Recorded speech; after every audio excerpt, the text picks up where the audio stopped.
ባለፉት 8 ዓመታት ኢትዮጵያ አግላይ ከልካይ ከሆነው ወደ አስቻይ የኢኮኖሚ ምህዳር የኢኮኖሚ ሞዴል ተሸጋግራለች አሉ ጠቅላይ ሚኒስትር ዶክተር አብይ አህመድ። ጠቅላይ ሚኒስትሩ በማህበራዊ ትስስር ገጻቸው ባሰፈሩት መልእክት ተለዋዋጭ ሁኔታዎችን የሚቋቋም ዘርፈ ብዙ የኢኮኖሚ አቅጣጫን ወደሚከተል ትክክለኛ ውድድር ላይ ወደ ተመሰረተ በገበያ የሚመራ የኢኮኖሚ ስርዓት ጥልቅ የለውጥ ጉዞ አድርጋለች ብለዋል። ከ2010 ዓ.ም ጀምሮ ኢትዮጵያ ተግዳሮቶች ለመፍታት አዳዲስ የእድገት ምንጮችን ለመክፈትና የማክሮ ኢኮኖሚ መዛባት ችግሮችን ለማረም የሚያስችሉ ሁሉን አቀፍ የለውጥ አጀንዳ ተግባራዊ ማድረጓንም ጠቁመዋል።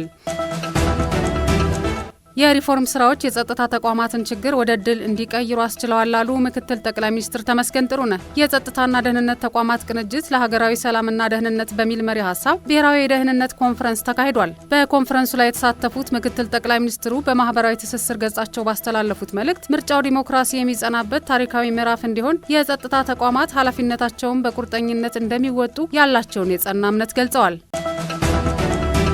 የብሔራዊ ባንክ ገዢ ዶክተር ኢዮብ ተካልኝ ከቻይና ህዝባዊ ባንክ ገዢ ፓንጎንግ ሸንግ ጋር የፋይናንስ አጋርነትን ለማጠናከር ያለመ ውይይት አካሂደዋል። በውይይታቸውም የሁለቱን ተቋማት የንግድና ኢንቨስትመንት ትብብርና የፋይናንስ አጋርነትን ለማጠናከር በሚያስችሉ ጉዳዮች ላይ መክረዋል። በውይይቱ ሁለቱ ወገኖች በጋራ ተጠቃሚነት ላይ የተመሰረተ የረዥም ጊዜ አጋርነታቸውን ለማጠናከር ስምምነት ላይ ደርሰዋል።